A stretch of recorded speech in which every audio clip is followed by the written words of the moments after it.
Buenos días. Muy buenos días. Les doy a todos la bienvenida a este acto que continúa las actividades que se vienen desarrollando en el centro con motivo de su 50 aniversario. Y hoy tenemos el placer de tener aquí al profesor Manuel Calderón Godoy, que nos va a impartir la conferencia titulada El hidrógeno verde como vector para la descarbonización industrial y doméstica. En primer lugar, antes de comenzar la charla, le voy a dar la palabra al director de la Escuela de Ingeniería Industriales, don José Sánchez González. Muchas gracias, señor rector magnífico. Prácticamente ya me ha pisado la bienvenida, pero bueno. Bienvenidos todos a este acto de celebración del 50 aniversario. En esta ocasión nos centramos en el presente, ya que estamos repasando tanto la historia como la proyección al futuro. Hoy nos centramos en el presente. Y una de las actividades principales que desarrolla esta escuela, que tanto en el campo de la docencia como de la investigación, pues es el desarrollo de energías que sean sostenibles. Y en este campo, evidentemente, el hidrógeno verde juega un papel crucial.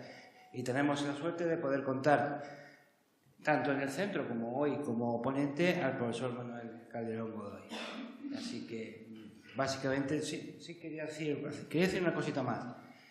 Porque quiero agradecer públicamente al señor rector el apoyo que hemos recibido por su parte para la celebración de estos actos, tanto con su presencia como también el soporte que nos está dando. Así que me gustaría que constara y que sea pública este agradecimiento. Muchísimas gracias, señor rector. Muchas gracias, lo merece. Realmente es un placer contribuir en lo que se puede dentro de lo que están nuestras posibilidades. Pues, encantado. Muchísimas gracias y el agradecimiento va del rectorado hacia la escuela. Bueno, pues ya sí que damos la palabra al profesor Manuel Calderón Godoy para impartir la conferencia que hemos mencionado, el hidrógeno verde como vector para la descarbonización industrial y doméstica. Bueno, muchas gracias, señor rector magnífico de la Universidad de Extremadura, señor director, compañeros, amigos. Gracias por asistir a esta conferencia. Muchos de vosotros ya conocéis de sobra de lo que voy a hablar, así que doblemente agradecido por venir a oírla una vez más. Cuando me lo planteó el director, pues claro, no me lo pensé ni un momento de hablar de una cosa con la que llevo trabajando ya, junto con algunos compañeros de la escuela, pues bastantes años. Pretendo hablarles, como dice el título de la ponencia, del hidrógeno verde y las aplicaciones que puede tener en la descarbonización industrial y doméstica, aunque este título se ha quedado un poco obsoleto por los últimos acontecimientos que hemos sufrido en las últimas semanas, como luego ya pondré de manifiesto. Y además también tengo que decir que me arrepiento ya de haber puesto este título y de haber empezado nombrando de lo que voy a hablar. También lo veremos dentro de un momentito. Necesariamente yo cada vez que he hablado alguna vez del hidrógeno, de las pilas de combustible, bastantes veces, pues me he visto obligado a empezar siempre de la misma manera, ¿no? Que es con la imagen esa que tenemos ahí en la referencia abajo a la izquierda. Porque lamentablemente todavía seguimos en un sistema energético con un alto contenido en carbono, basado fundamentalmente en combustibles fósiles, con lo cual las emisiones de dióxido de carbono que tenemos a la atmósfera, con los problemas que ello conlleva, pues ya lo hace insostenible, lo lleva haciendo insostenible desde hace mucho tiempo. Bueno, y se están dando pasos, ¿no? para tratar de paliarlo. Dentro de las muchas acciones que existen para tratar de salir de este sistema basado en el carbono, en un sistema por lo menos más bajo en carbono, pues hay una serie de pilares de los que he puesto ahí los 3 que me parecen los más importantes. Procurar irnos más a la electrificación cada vez más de la demanda, aunque no todos los procesos productivos, sobre todo, se pueden electrificar. Desarrollo y uso de las energías renovables lo tengo enfatizado ahí en negrita y subrayado porque es el hilo que voy a tirar, para continuar con la comunicación, y luego aumentar la eficiencia energética, que ya desde hace muchos años pues, se lleva realizando y se lleva estudiando, ¿no? Claro, la pregunta es que si un sistema basado exclusivamente en energías renovables es sostenible, ¿no? o puede satisfacer todas las necesidades que tenemos. Y ahora la pregunta se hace un poco más importante desde el día 28 de abril. El día 28 de abril pasaron 2 cosas importantes. La primera es que fue el cumpleaños de mi madre. La segunda es que nos quedamos a oscuras, ¿no? Entonces, bueno, pues vamos a ver si logramos... nos quedamos a oscuras y además hay muchas voces por ahí que culpan a las energías renovables de que nos quedáramos a oscuras. Porque desde ese día, yo por lo menos no lo había oído antes, pero sí desde ese día descubrí una nueva clasificación de las fuentes de energía, las firmes y las no firmes, ¿no? Bueno, pues quizás de hoy salgamos pensando que hay algo que nos puede ayudar a que las energías renovables sean un poquito más firmes, ¿no? Y no se le eche la culpa cada vez que pasa algo. Efectivamente, las energías renovables pues tienen muchas virtudes, pero tienen algunos inconvenientes. Algunos de ellos están ahí puestos en la diapositiva. Es muy difícil, o por lo menos es difícil ajustar producción y demanda, puesto que las energías renovables en muchos casos son aleatorias, en otras son intermitentes y en otras son aleatorias e intermitentes, ¿no? No siempre tengo energía cuando la necesito y no siempre necesito energía cuando la tengo. Se plantea, por tanto, que para dar firmeza a las energías renovables y para adaptar esa curva de consumo a la curva de la demanda, pues necesito almacenar energía. En el corto y medio plazo, el almacenamiento de energía se está pensando en almacenamiento electroquímico. Claro, yo vengo y habla de mi libro, con lo cual yo no voy a poner virtudes del almacenamiento electroquímico, yo voy a tratar de poner defectos, ¿no? Tendrá sus virtudes, tiene sus virtudes, ¿vale? Voy a decir una, por ejemplo, la rapidez de la respuesta, ¿no? Sobre todo en la descarga, ¿eh? Nos pueden suministrar una gran cantidad de energía en muy poquito tiempo, pero bueno, olvidad que he dicho. Por ejemplo, algunas de los inconvenientes que tiene el almacenamiento electroquímico, la capacidad es una capacidad decreciente, es decir, el estado de carga que yo consigo en la batería que cargo hoy, cuando se me descargue esta noche y mañana la vuelva a cargar, ya no va a ser el mismo, va perdiendo capacidad de carga a medida que van sucediéndose ciclos de carga-descarga. El ciclo de vida es un ciclo ilimitado, como lo de todo, ¿no? Una batería tiene unos tantos ciclos de carga-descarga que va perdiendo eficiencia y al final llega un momento en el que la batería ya no... Eso lo estamos comprobando pues, diariamente con los móviles, por ejemplo. Hay determinadas tecnologías, sobre todo las baterías de plomo ácido y las baterías de litio, que por su constitución interna, durante su funcionamiento, se pueden producir cortocircuitos internos. Entonces el cortocircuito ya lo que hace es que me destroza la batería y tengo que cambiarla por una nueva. Son sensibles a la temperatura. La batería depende mucho de los incrementos de temperatura. Pueden llegar a producirse fenómenos de sobrecalentamiento, incluso de incendio. De hecho, ya sabemos que hay determinados medios de transporte que prohíben, por ejemplo, la entrada de monopatines. ¿Por qué? Porque ya, sobre todo si la batería es de litio, como suelen ser, es además hasta muy difícil apagar ese incendio. Y por último, el impacto ambiental de este tipo de almacenamiento pues está claro y evidente desde el inicio, es decir, desde la propia extracción de los materiales necesarios para construir las pilas, el proceso de... el tratamiento que hay que darle a esos materiales y luego incluso cuando la batería termina su vida útil, pues el almacenamiento o el reciclado también es complicado. Entonces, ahora llega cuando yo justifico por qué me arrepentía del título de la diapositiva y por qué me arrepiento del encabezado que tienen todas, porque yo no quería haber nombrado el hidrógeno, ¿vale? Pero yo quiero que hagamos un esfuerzo como si no supiéramos de qué estamos hablando, es decir, como si no me hubieseis hecho caso de lo que estamos hablando, porque yo quiero plantear aquí a ver qué alternativa podemos buscar para encontrar algo que sea fácilmente almacenable, que sea apropiado para el transporte, que pueda convertir en varias formas de energía, que tenga una elevada eficacia, estoy pidiendo mucho, que sea seguro en su uso, Y a eso pues le podemos llamar combustible, le podemos llamar como queramos. Entonces, yo dejaría aquí ya la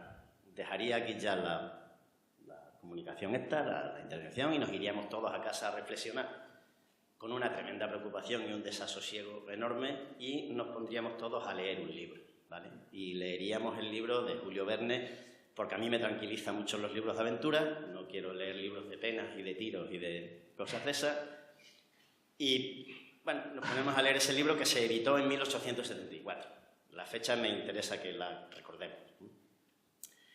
Este libro va de la historia de 5 presos de la guerra de secesión americana que logran escapar en un globo aerostático. El globo le da muchos problemas, incluso tienen que soltar todo el peso porque están a punto de caer varias veces al Océano Pacífico, tienen que cortar incluso la cesta y quedarse agarrados ahí a la cesta, a la malla del globo, y por fin acaban cayendo en una isla del Océano Pacífico que aparentemente estaba desierta. Estos 5 personas, entre uno de ellos era un marinero con muchas ansias de saber, otro era un ingeniero, no había estudiado en esta escuela, pero era un ingeniero, había un periodista, gente de diversas profesiones, y llegan a la escuela. Entonces el marinero inquieto le pregunta al ingeniero, ¿no? Le dice, claro, en 1800, que es cuando estaba la historia enfocada, ¿no? Pues estábamos en plena era del carbón, y el marinero le pregunta al ingeniero y le dice, se llamaba Cyrus Smith, dice, y cuando se acabe el carbón, ¿qué vamos a quemar, ¿no? Y el ingeniero le decía, agua, ¿no?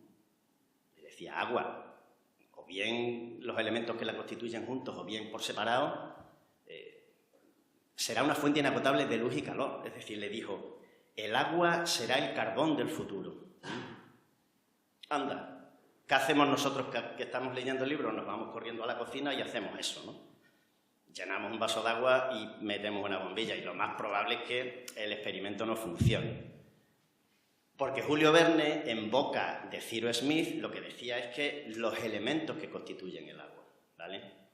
El hidrógeno y el oxígeno. En este caso, el hidrógeno, que es el combustible, ¿no? ¿Y por qué el hidrógeno? Porque el hidrógeno, es decir, ¿por qué se pensó en el hidrógeno? De todos los elementos que hay. Y por el hecho de que se pensó en el hidrógeno, se pensó en el agua, porque el agua tiene mucho hidrógeno, ¿no? Bueno, hay algunas de las razones, quizás, por las que se pensó en el hidrógeno. Seguramente las conocéis, yo voy a citar algunas, ¿no? Bueno, que fue descubierto por Henry Cavendish en 1766. Por entonces ese hidrógeno se descubrió, yo creo que de forma incluso accidental, mediante algunas reacciones químicas que vieron que se emanaba un gas, que ese gas era inflamable y le llamaron aire inflamable. Luego vieron que cuando ese gas se inflamaba, en el proceso de combustión con el oxígeno, pues generaba agua, y entonces cambiaron el nombre de aire inflamable a hidrógeno, es decir, se generaba agua. Pero bueno, alguna razón, por ejemplo, es el elemento más abundante del universo. Una buena razón, empieza bien esto, ¿no? En nuestro sistema solar también es el primer elemento constitutivo del Sol y de los planetas gaseosos. Aunque no lo pone ahí, en la Tierra es el tercer elemento más abundante.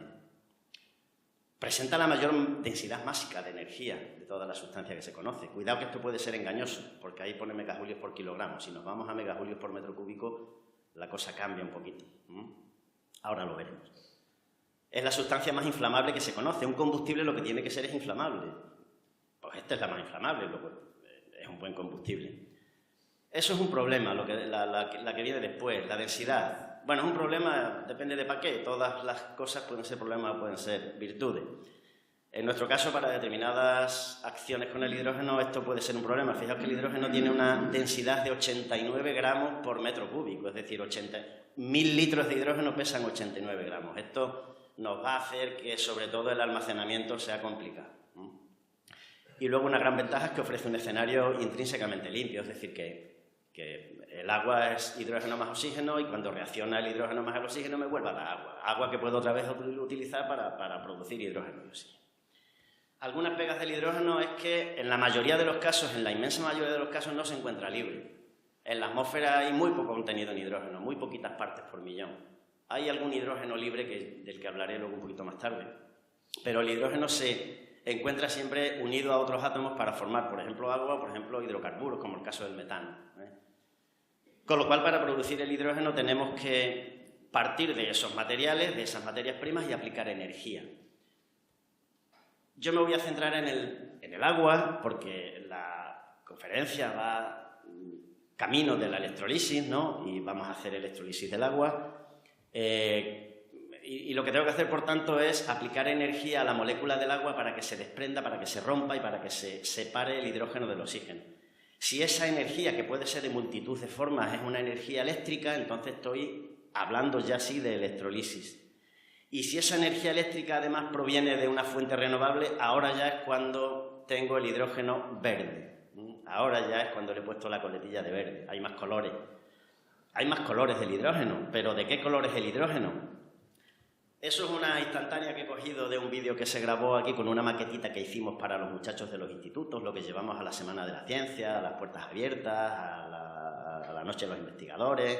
Con desechos que teníamos por ahí por el laboratorio, hicimos una maquetita con un electrolizador, una pila de combustible, un autómata programable ya de desechos, de plásticas y tal. Y el interés de esta diapositiva es que veáis que detrás de mi mano, que esa mano es mía, hay un gasómetro que contiene hidrógeno, y el hidrógeno no es de ningún color. El hidrógeno es una sustancia inodora, incolora, insípida. ¿Por qué se le pone color? Bueno, pues se le pone color, y además se le ponen muchos colores simplemente para identificar la trazabilidad del hidrógeno, para identificar que en su proceso de obtención cuánto ha sido la emisión de gases de efecto invernadero que ha producido, yendo desde el negro hasta el verde. El negro es el que más emisiones de efecto invernadero, de gases de efecto invernadero produce. El verde es el que tiene unas emisiones de gas invernadero nulas. Por eso estamos enfocándonos siempre continuamente al hidrógeno verde. Tengo que destacar de ahí, de esa paleta de colores, solamente el hidrógeno gris, que el hidrógeno gris es el que tradicionalmente se ha obtenido desde hace muchísimos años y se sigue obteniendo porque es la forma más barata de obtener hidrógeno hoy día. Se produce mediante el reformado del gas natural. Este hidrógeno, si en ese reformado que se emana, se desprende dióxido de carbono, capturamos el dióxido de carbono, hacemos captura de dióxido de carbono, lo convertimos en hidrógeno azul. Hay hidrógeno azul. Entonces, bueno, hay un color más que no aparece aquí en este abanico de colores, y que es el hidrógeno blanco. El hidrógeno blanco es el hidrógeno que está en yacimientos en la Tierra, yacimientos subterráneos. Hidrógeno que se ha formado en lugares de la Tierra donde confluye agua subterránea con rocas que emiten determinada radiación. Y esa generación de hidrógeno se llama radiólisis. Y se genera hidrógeno. Parece ser que hay muchas bolsas de hidrógeno, sobre todo por África. En Francia creo que también. Lo que se está haciendo ahora es estudiar para evaluar la cuantía de esos yacimientos posibles de hidrógeno, ver si hay cantidad suficiente de hidrógeno como para que la extracción sea rentable. Es en lo que se está ahora. Pues como ya tenemos el hidrógeno, vamos a ver qué hacemos ahora con el hidrógeno. Vamos a ver cómo podemos ayudarnos del hidrógeno para la descarbonización que vamos persiguiendo. Porque el hidrógeno se lleva utilizando de toda la vida, de hace más de 200 años, pero no con fines energéticos. Se lleva utilizando hace muchísimo tiempo, pero con otros fines. Con fines, por ejemplo, de la producción de fertilizantes, producción de amoníaco, en empresas, en plantas de refinería o de productos petrolíferos, en las petroquímicas, es decir, en muchos sitios más. Lo que pasa es que normalmente ese empleo de hidrógeno, que siempre ha sido hidrógeno gris, es una producción que se llama producción cautiva, es decir, es un hidrógeno que no es un hidrógeno que está a la venta. Donde se necesita el hidrógeno se produce y se consume, ¿vale? Con lo cual ahora es cuando se está empezando a ver el mercado del hidrógeno. Una primera forma de utilizar ese hidrógeno para aprovecharlo, que nos ayude a la descarbonización industrial, pues es lo que ya hemos comentado al principio, para gestionar los parques renovables. ¿Por qué tengo que parar los molinos eólicos cuando no hay capacidad de evacuación en la red, o las plantas fotovoltaicas? Pues vamos a no pararlos, vamos a derivar esa energía a un electrolizador, vamos a producir hidrógeno, lo almacenamos y luego, bueno, pues lo puedo utilizar directamente como combustible, porque ya sabemos que el hidrógeno es un buen combustible, lo puedo mezclar con otros elementos y obtener biocombustibles, obtener biogás, obtener otra sustancia que pueda seguir almacenando y seguir utilizando, o lo puedo llevar a una pila de combustible. La pila de combustible hace lo contrario que hace un electrolizador. El electrolizador, a partir de agua y energía eléctrica, produce hidrógeno y oxígeno. La pila de combustible, a partir de hidrógeno y oxígeno, produce energía eléctrica y como residuo agua. ¿vale? Pues son distintas alternativas que tenemos para descarbonizar.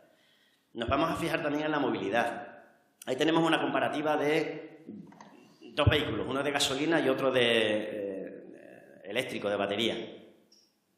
El de gasolina tiene ventajas, tiene inconvenientes, lo mismo que todo. ¿Qué ventajas tiene el de gasolina? Pues que tiene una gran autonomía, el repostaje es muy rápido, se ve poco afectado por el clima, el motor de combustión no depende en gran medida del clima y además es escalable, a coche más grande, motor más grande. Sin embargo, tiene algunos inconvenientes, el alto índice de emisiones que tiene de gases de efecto invernadero y además que el combustible, pues normalmente los países, sobre todo los occidentales, no tenemos acceso al combustible y lo tenemos que importar, lo tenemos que comprar. El vehículo de batería pues tiene otras ventajas y otros inconvenientes.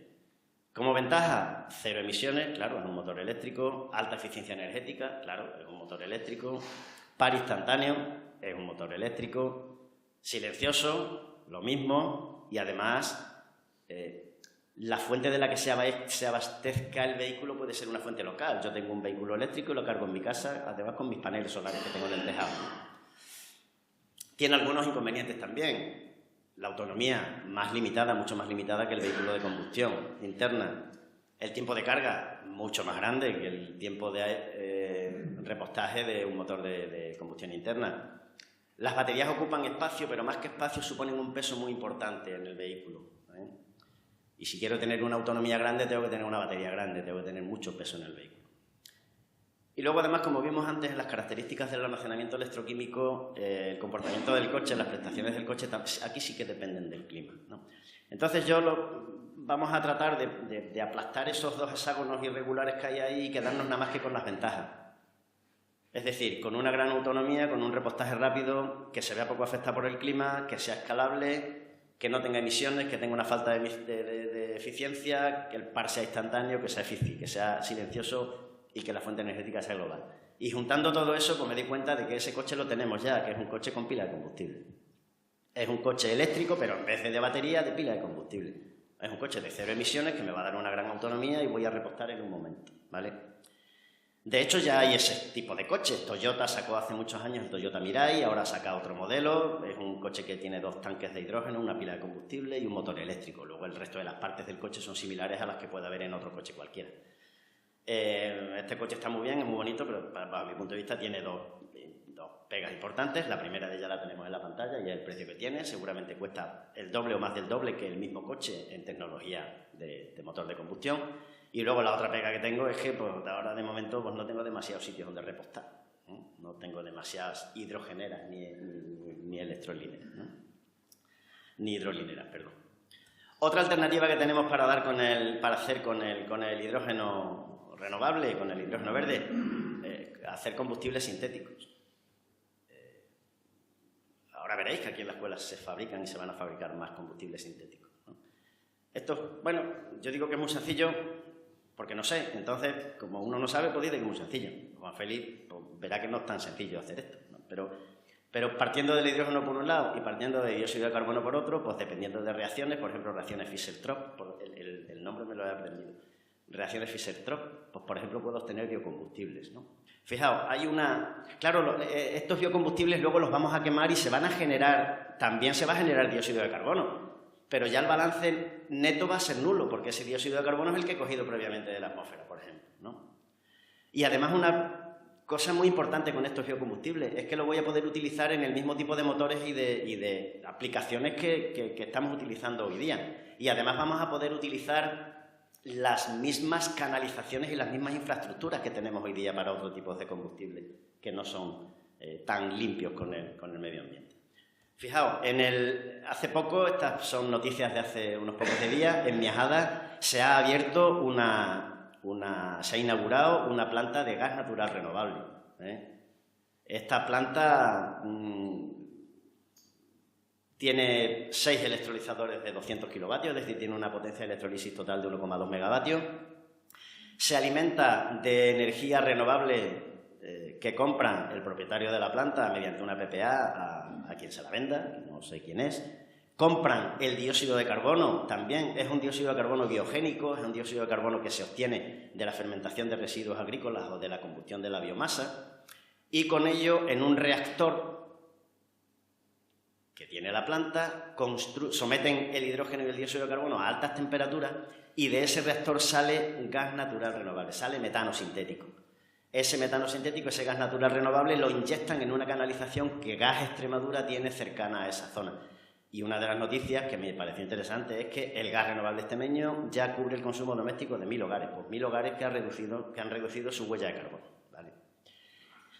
También me gusta el titular que hay arriba del todo, que salió en el periódico: una fábrica de gas natural única en el mundo empezará a funcionar en Extremadura. Parece ser que está funcionando ya en Extremadura, por lo menos que se conozca Extremadura por algo bueno, ¿no? Por muchas cosas buenas se conoce. Bueno, unos ejemplos de cómo nos puede ayudar el hidrógeno, pero ahora vamos a otra faceta del hidrógeno: viabilidad económica. Aquí ya, de momento, vamos mal, porque el coste de producir 1 kilogramo de hidrógeno verde, estamos hablando del hidrógeno verde, está entre 5 y 8 euros y el hidrógeno gris cuesta 1,5 euros. Tú dile a una empresa que compre hidrógeno verde en lugar de comprar hidrógeno gris, pues te va a decir que vale, que dónde está el dinero. Si le das el dinero, encantado, ¿no? Es decir, es 4 veces más caro. Claro, esta diferencia se reduce con las ayudas, ¿no? Ahora hay muchas ayudas que hacen que esta diferencia, que este precio sea un poquito más asequible. La perspectiva europea en unos años, por lo menos hasta 2030, es construir grandes plantas de electrolisis, porque un electrolizador o una planta de electrolisis de potencia baja es una potencia de entre 2 y 10 megavatios, está entre 2 y 3 millones de euros por megavatio. Sin embargo, cuando pasamos de 100 megavatios, el precio cae a 0,75 millones por megavatio, con lo cual ahí se hace mucho más rentable la planta, ¿no? Y si comparamos el precio del hidrógeno con el gas natural, pues aquí es cuando nos vamos ya para casa, porque el gas natural, estos son unas gráficas que son de principios de este mes, de mayo, y nos ponen de manifiesto más o menos el mismo día cuánto costaba el megavatio hora de gas natural y cuánto cuesta el megavatio hora de hidrógeno. 7 veces más el megavatio hora de hidrógeno. 33 euros megavatio hora el gas natural, ese mismo megavatio hora, si lo hubiésemos obtenido con hidrógeno, serían 236 euros.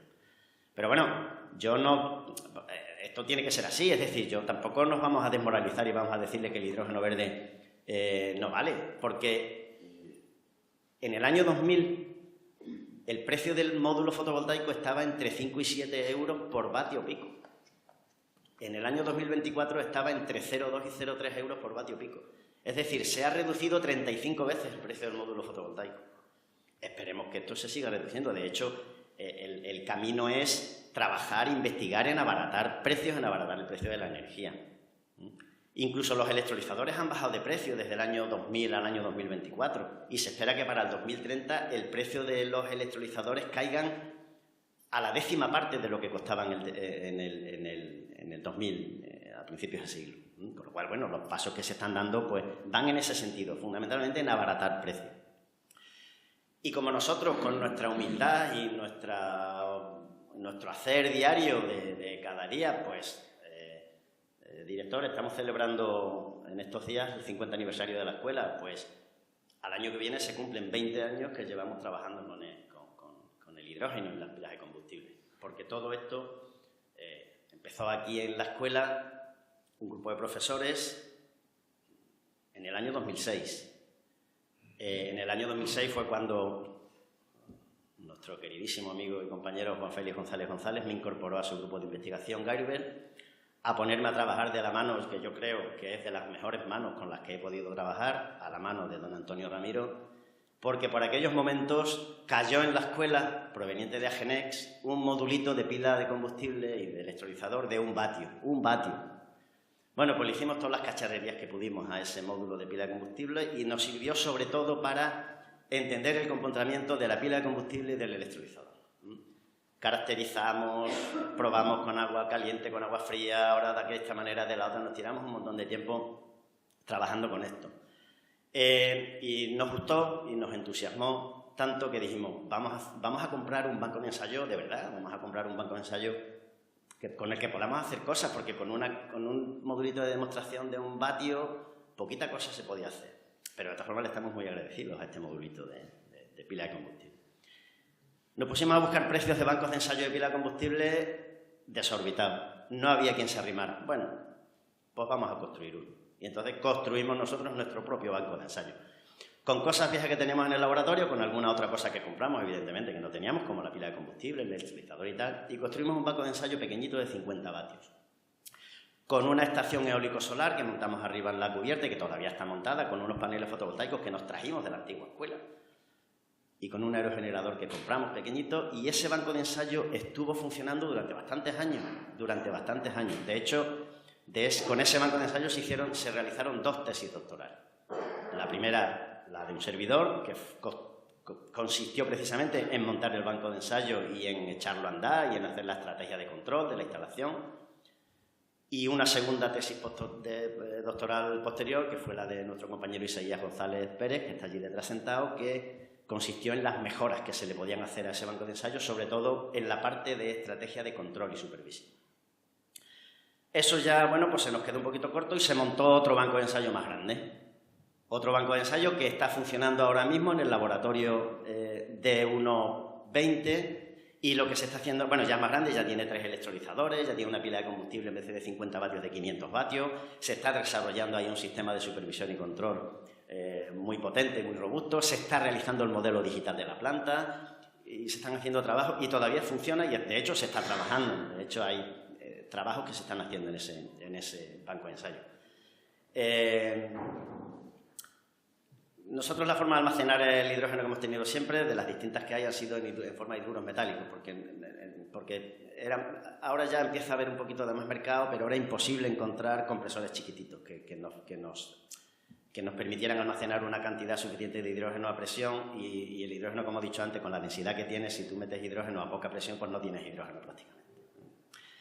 Bueno, y todo esto... Bueno, se han hecho más trabajos, pero por no aburrirle no le voy a poner todo, pero sí se han hecho trabajos, incluso no de montar plantas autónomas, sino que, por ejemplo, se ha dirigido otra tesis en el grupo de investigación pues, consistente en la caracterización de una pila Ballard que compramos de 1,5 kW aproximadamente, en la que bueno, se estudió qué pasaba celda a celda en esa pila cuando se sometía a regímenes de trabajo pues, bruscos y distintos, bueno, tan bruscos que la pobre no aguanta. El culmen de todo esto llegó, y el rector se acordará perfectamente, cuando en el año 2020 nos reunimos, ¿verdad, rector?, en un despacho, en el rectorado, y propusimos ideas para la Junta de Extremadura, porque el Gobierno iba a sacar los denominados planes complementarios. De todas las ideas que se propusieron, pues la Junta estimó conveniente la del hidrógeno y nos enmarcó en un programa que llamó el Programa de Energía e Hidrógeno Verde. En ese programa de Energía e Hidrógeno Verde participamos 10 comunidades autónomas más el CSIC, es decir, somos 11 socios. Ese programa tiene 12 líneas de actuación, nosotros trabajamos en 6 de esas líneas de actuación. No podemos trabajar en todas, porque, por ejemplo, la línea 2 es producción de hidrógeno verde offshore. Claro, nosotros, como no hundamos Portugal, no tenemos molinos marinos, ¿no? Queremos mucho Portugal, que se quede ahí toda la vida. Nosotros trabajamos en estas líneas de investigación.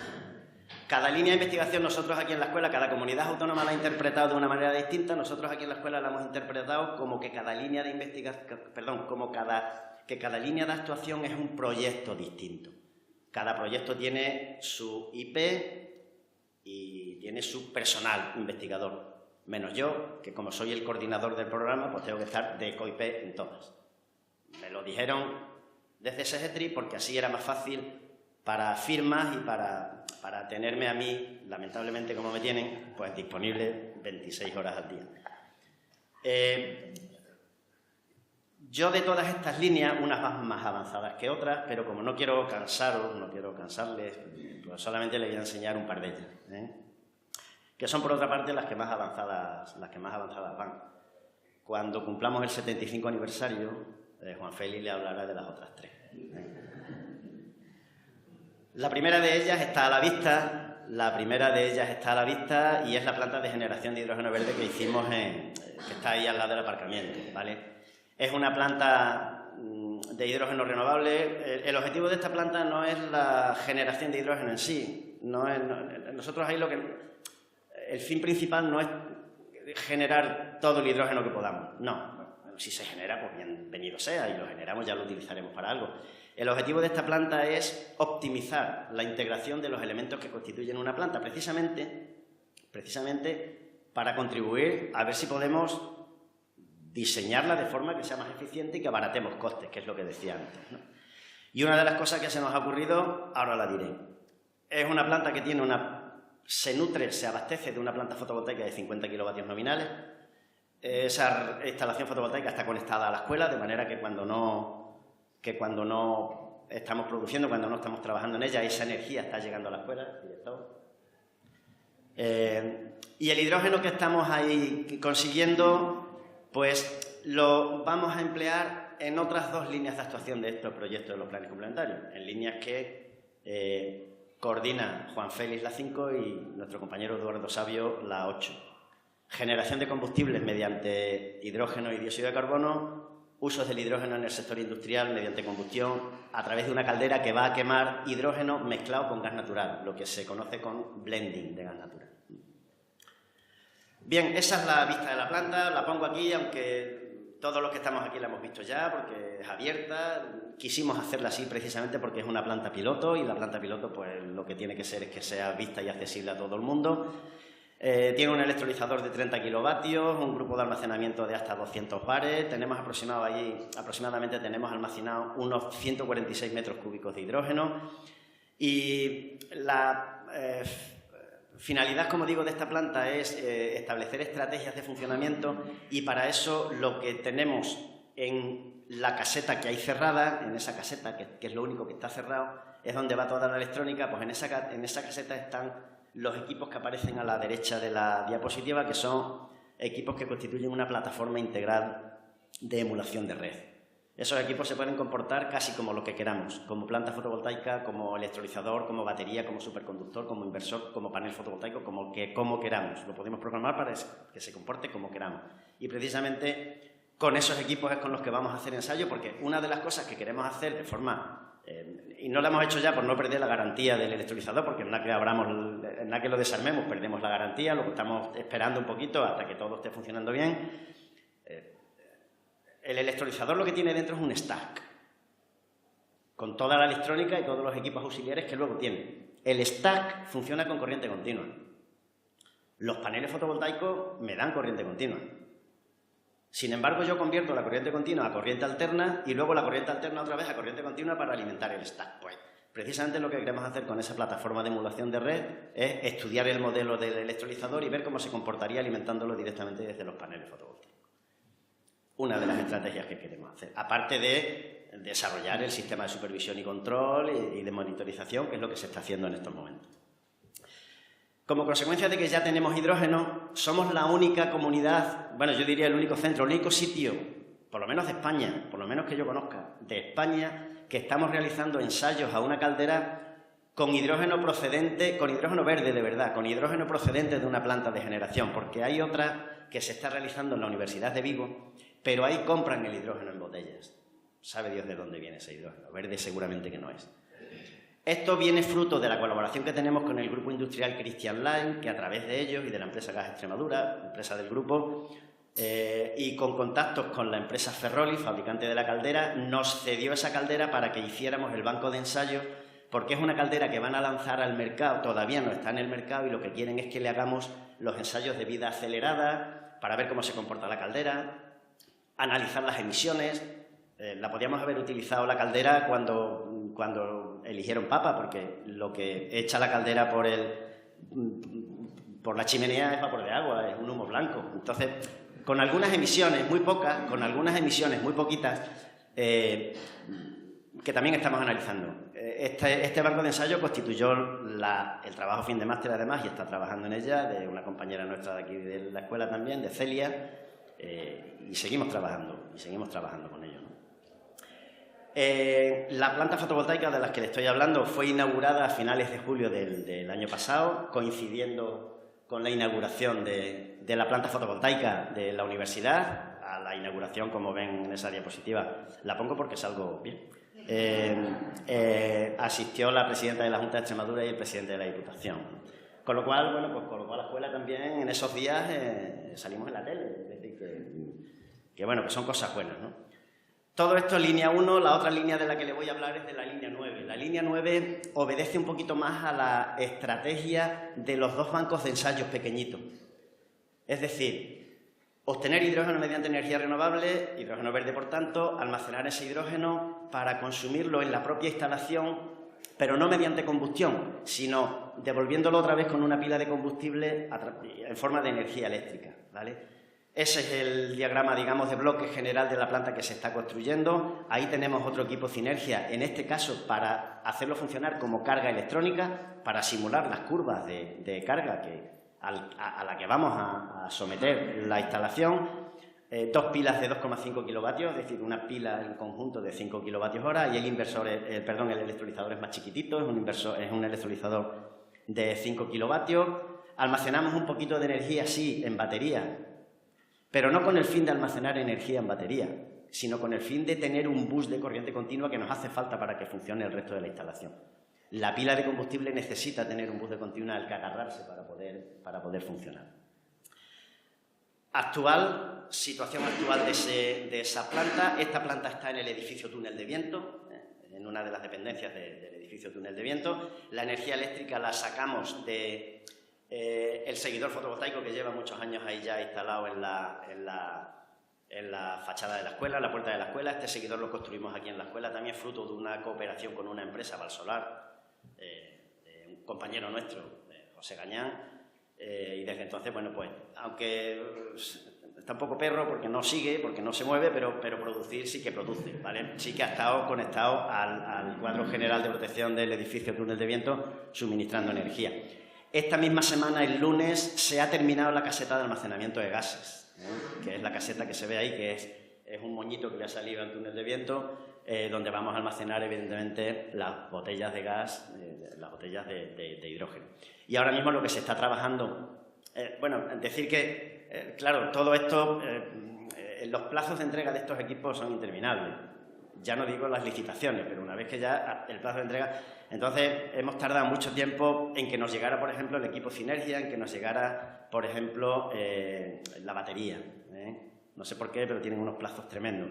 Cuando ya hemos tenido todos esos equipos, hemos sido capaces... Bueno, es un hemos majestático porque yo no entiendo de eso, pero los compañeros que están trabajando ahí han sido capaces de conectarlos y hacerse entender todos mediante el protocolo Modbus, salvo la pila de combustible, que tiene otro protocolo y que habrá que adaptarlo para que se entienda también con todo el sistema. Tengo que decir antes de terminar, porque con esto ya termino, ya podéis respirar tranquilo, que con estos planes complementarios hemos metido en la escuela 4.010.000 euros. 4.010.000 euros. Parte de ellos ha sido en contratar a personal, casi todo el personal, antiguos alumnos de esta escuela, menos algunos, el que trabaja en la línea 11, por ejemplo, que proviene de la Facultad de Ciencias Económicas y Empresariales, y algunos compañeros que tenemos, que aunque no son alumnos de esta escuela, sí han sido alumnos míos porque son compañeros de la Facultad de Ciencias, a los que le he dado clase porque son de la titulación de Ingeniería Química. Le hemos dado clase muchos de los profesores que estamos aquí, con lo cual yo estoy enormemente contento de que estos planes hayan sido para que estas personas, estos antiguos alumnos, pues empiecen su vida laboral aquí. Aparte de eso, bueno, de la infraestructura y el equipamiento que hemos conseguido atraer. Y con esto acabo mi intervención. Espero no haber sido demasiado pesado. Yo lo que quería era dar unas pinceladas del tema del hidrógeno verde, formas de conseguirlo, en qué nos puede ayudar y sobre todo pues, que viéramos, porque muchas veces estás trabajando en un sitio y no sabemos lo que estamos haciendo uno y estamos haciendo otro. Por lo tanto, para darle un poco de visibilidad a todo lo que estamos haciendo aquí en la escuela, pues los que nos estamos dedicando a esto en estos momentos. Así que, con hidrógeno verde, muchísimas gracias.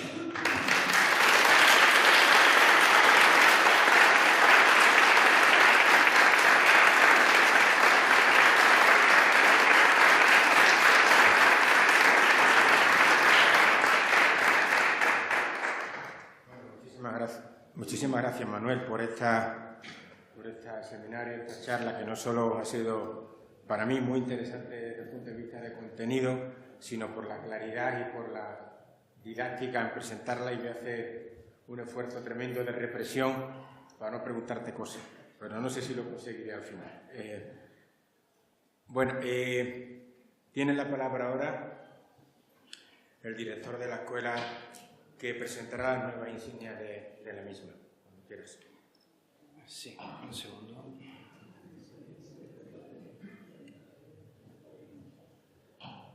Vale. Bueno, previamente tengo que indicarles, primero agradecer al profesor Manuel Calderón todas sus aportaciones, tanto en especie eléctrica como en equipación, ¿no? Pero básicamente sí que es un reconocimiento a toda la labor que el profesor Calderón ha ido realizando en este centro, que, como han podido comprobar, es extensa e importante.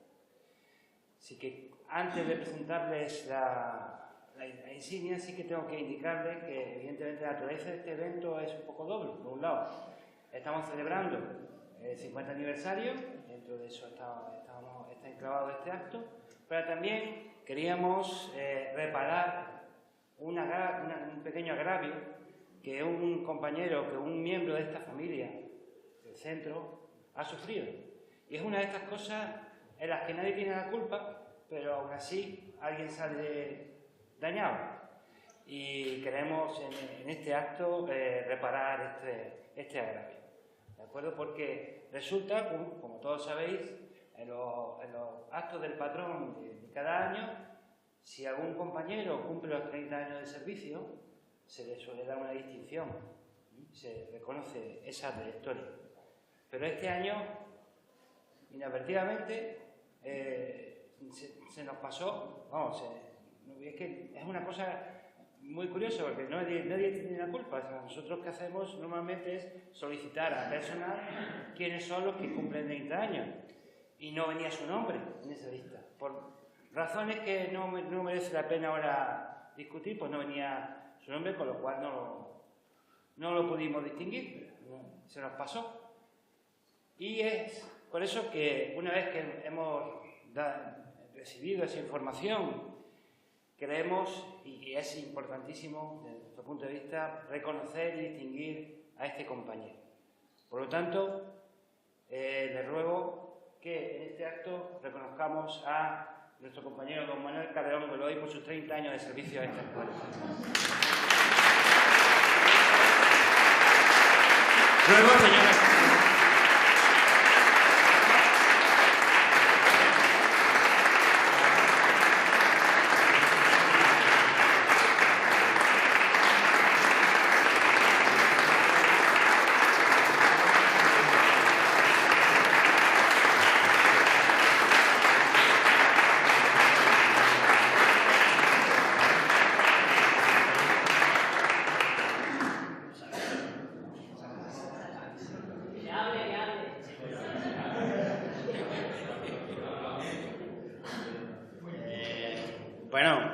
Empiezo. Esto se avisa. Muchísimas gracias, director, muchísimas gracias. Yo este año hace 35 años que entré a trabajar en la escuela, pero ocurre que los 4 primeros años que yo estuve trabajando en esta escuela estuve trabajando como becario. Y yo no sé cómo está ahora la situación de los becarios, pero en aquellos entonces los becarios, pues no estábamos en ningún sitio. Entonces de ahí viene el error, señor director, de que entiendo que a lo mejor en el rectorado sí se figuraba y después, en fin, que es que tampoco quiero, tampoco merece la pena, ¿vale? Yo estoy muy contento, muy agradecido de que me hayáis dado esta sorpresa, de verdad que no me lo esperaba, de verdad de la buena, y pues qué más que estar junto con mis compañeros. Si no es el día de San José, me da lo mismo, porque al final los que venimos a estos actos somos más o menos siempre los mismos, con lo cual muchísimas gracias a todos y bueno, a por otros 35.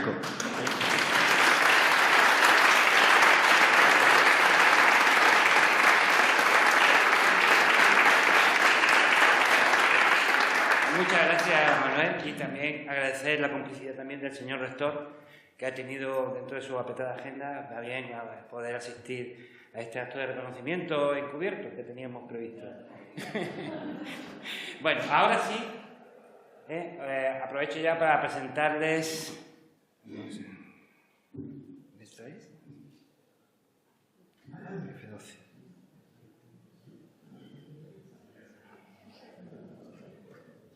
Contra. No vamos a hacer cuentas, ¿no?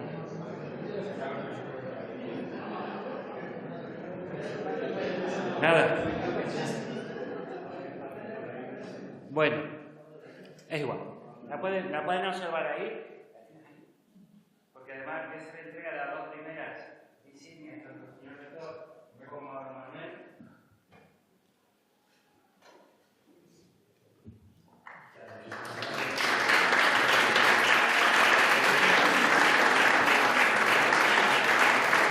Y el resto de miembros de la escuela, os ruego que paséis escalonadamente por Lorena, que os irá haciendo entrega a cada uno de la suya correspondiente. Como veis, es muy bonita, evidentemente con el logo del 50 aniversario, y espero que todos la luzcamos con orgullo.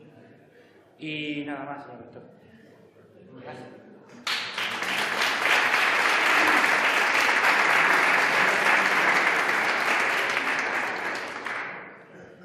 Bueno, ya solo un par de apreciaciones antes de cerrar el acto. El primero es realmente importante y es de agradecimiento.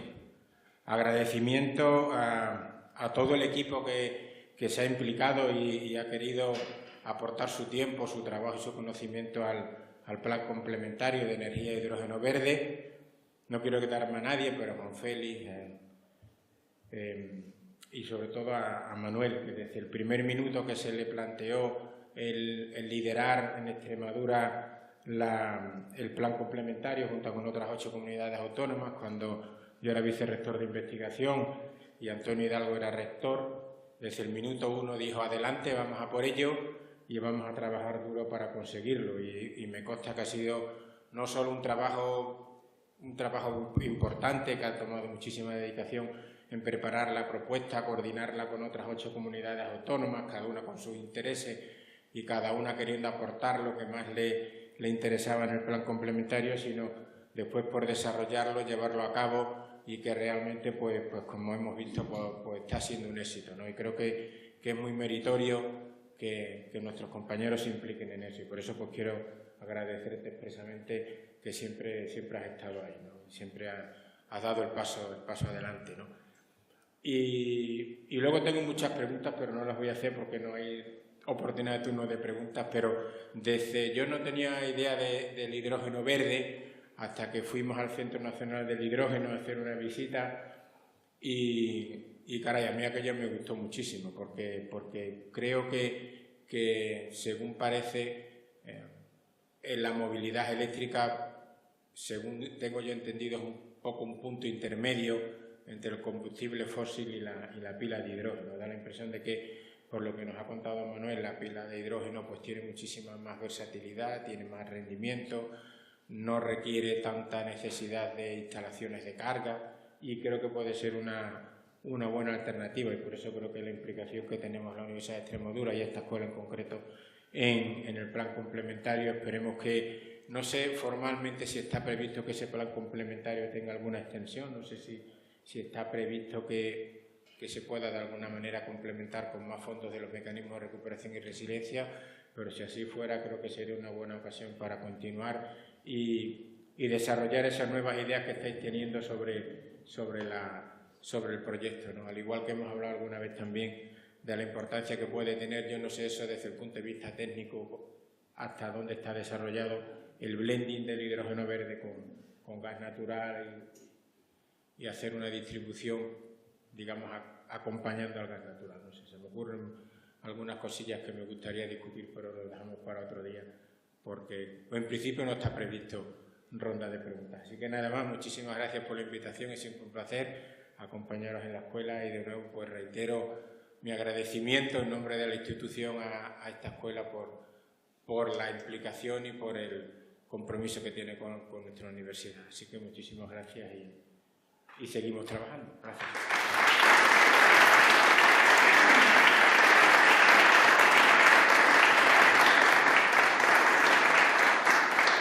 Y como es tradicional y siempre se me olvida, se levanta la sesión.